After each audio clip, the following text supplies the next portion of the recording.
This election's been a disaster for the Greens in the lower house of Parliament, but where are they going to go from here? Leader Adam Bandt lost his seat that was once considered safe, Melbourne.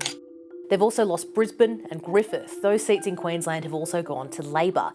The number of voters increases at each election because our population keeps growing.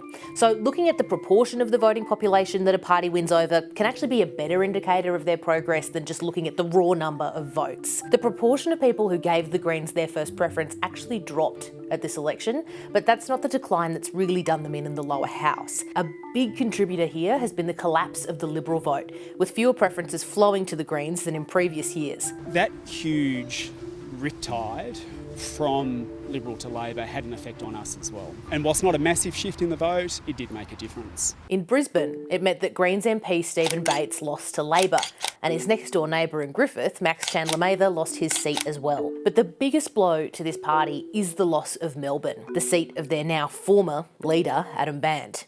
In 2010, he won this seat by getting more than 3/4 of Liberal preferences once it was down to him and to Labor. It looked like this. This year, those same preferences that he once relied on basically did him in, and he lost his seat after being the MP for 14 years. More people in Melbourne voted Greens than anyone else.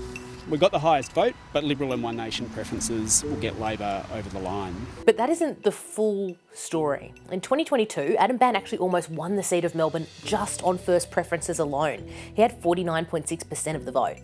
This time, that dropped to 40%. If it hadn't, he could have been in with a better shot of winning this seat, even with these preference changes. Max Chandler-Mather and Stephen Bates also saw a drop in their primary votes.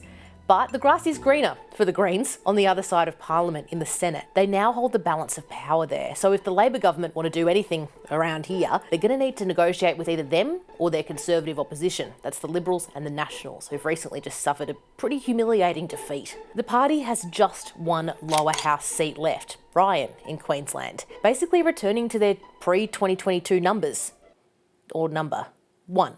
Basically. So now Elizabeth Watson-Brown is their only representative in the lower house, not Adam Bandt. For many years before Adam Bandt made it into the House of Reps, and to be perfectly honest, really before he became the leader, the main game for the Greens was in the Senate, and it looks like that's how things are going to be for this term of Parliament.